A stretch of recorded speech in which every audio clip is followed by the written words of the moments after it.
starting with LeBron and the Lakers. LeBron says that the Lakers have to basically play close to perfect because of the roster construction, leaving no room for error. He was talking about this the other day to the media, and I didn't quite see it the way that some people saw it afterwards, and I want to run that past you. But here's what he said first. We have a choice. I mean, that's the way our team is constructed. We have to play close to perfect basketball. We know the game is never perfect. It's never going to be a 48-minute perfect basketball game, but we can't combat it on multiple possessions in a row, or if we turn the ball over, we have to do a better job with that. But if we're making like aggressive turnover plays where we're trying to make the right play to our teammates, but it's some of the careless ones. Then defensively, we can't have breakdowns. We can't, if our coaching staff has a game plan for us, we can't break down on the game plan. So, Bill, I listened to this initially, and just me being naive, I was like, he doesn't think the team is very good. Okay, moving on. But many of our colleagues in the media, including our friend Sam Quinn, who wrote a piece about this for CBSSports.com that I encourage everybody to read on the website, basically said that this is LeBron like starting to angle for a trade. And you are a person who has covered LeBron up close. You're somebody who always flags this stuff with him where it's like, oh, he's like sort of hinting at it. What was your read of this? So, yeah, covered the guy, was around the guy all the time. I think I got pretty good at sort of figuring out the nuance of LeBron when it's there. This is LeBron setting up the blame for somebody else. Does he want to be traded? I don't know about that. I think you want them to acquire, do something at the deadline. Right. But that's another thing people put out there. Like, does he?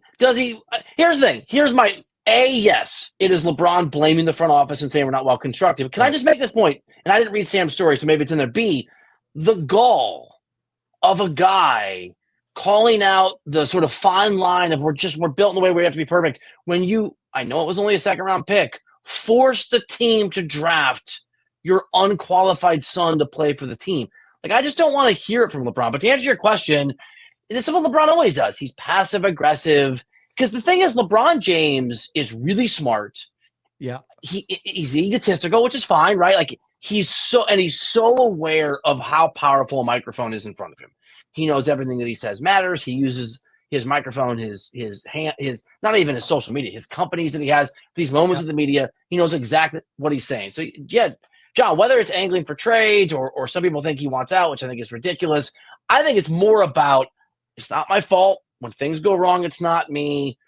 Go talk to Rob Pelinka. We're not built in a way where we're good enough, and I'm 40 years old, and it's hard to be perfect like I used to be, and it's not on me that I can't carry what I used to carry. It's on these other guys. Yeah, so I figured that was the way that you would read it, that it's sort of like, hey, this is not my fault. This is the way that the team was constructed. Sam's position was basically this is the beginning of LeBron's passive-aggressive pre-trade deadline campaign for the Lakers to do something, and the something with a giant question mark over it. Still, despite the fact that I have watched LeBron his entire career and covered a good portion of his career up close and personal, I still see these things and I'm just like, oh, this is just LeBron saying the team's not good enough. And everybody else likes to read the tea leaves. And more often than not, you guys are right about this. I think that it could be that he's doing both of these things, that he's going, we're not good enough, blame Rob. And oh, by the way, we're not good enough. Rob better do something, because at the very least, they're not good enough, Bill. They're 13th in offense and 24th in defense. They're way underwater point differential wise. I mean, that DFS trade, I liked it on the surface, but that was never going to be a game changer for them. I don't know what they do. They're 22-18. They're 6th in the West. Yeah, I'm always surprised that people are surprised that LeBron's going to go out there and campaign for help. LeBron doesn't care about the future of the organization post-LeBron. He doesn't care if you trade away pieces and he leaves Miami or leaves Cleveland. And by the way, I like LeBron.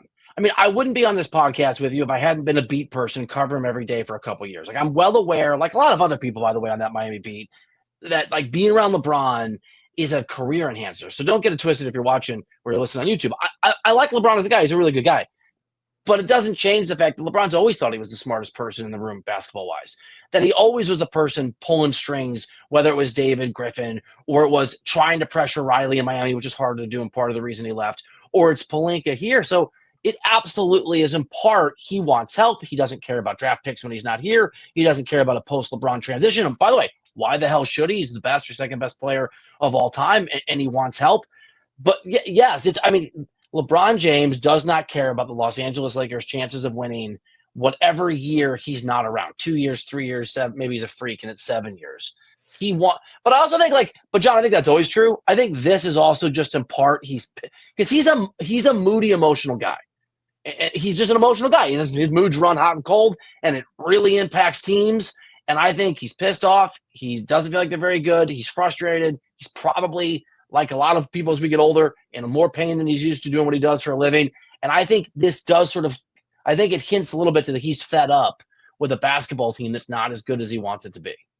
Yeah, the point that you made about him knowing the impact of his words and that anytime he steps in front of a microphone, he's a human sounding board is, I think, really important and smart here, because he could have just like brushed this aside, right?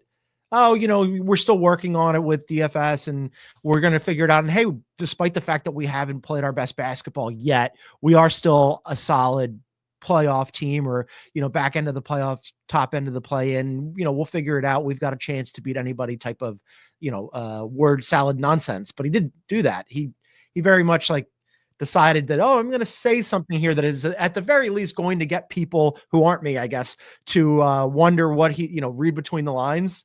So yeah, that is. Can I also point out, I'm not a believer that there's any asterisk on any championship ever. So I am not saying the 2020 title for the Lakers isn't legit. It's 100% legit. No one's going to care.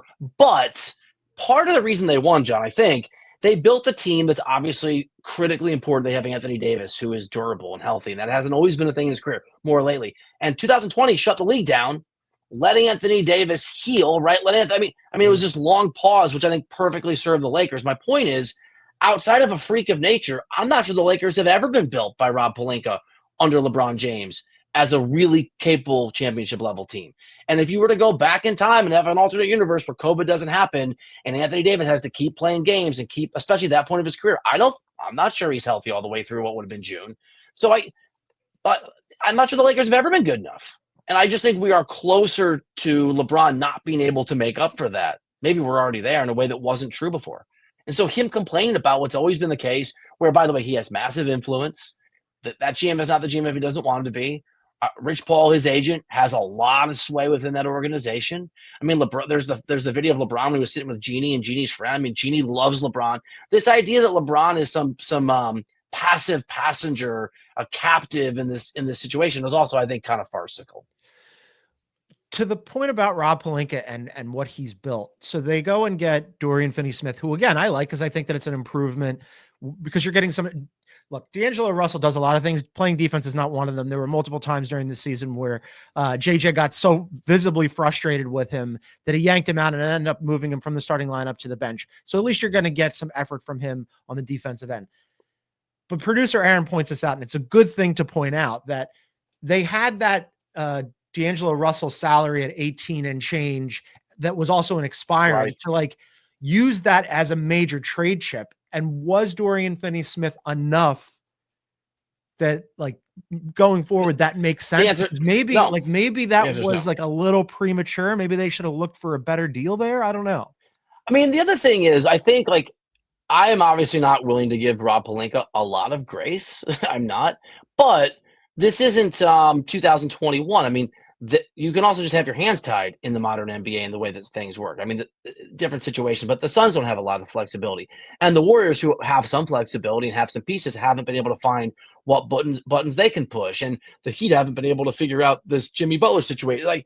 The margins, I think, are smaller if you're trying to make the moves that you have to make, especially if you're the Lakers and sort of where they are in their process and the end of LeBron and AD. So it's not easy. But no, DFS is not nearly enough. And I think we also come back, John, to this. The Lakers were never contenders for me. They were never good enough to win an NBA championship. They're not in that class. And that is LeBron's expectation. And that's what he's putting into the universe because he's LeBron James. But if, somebody at the Kings said, we're not good enough, we got to be better, if they were more on the nose, nobody would care. Sure. It's just part of the double-edged sword of LeBron. The expectation for all of us is that they're contenders, even though I think we all know that is not even remotely realistic.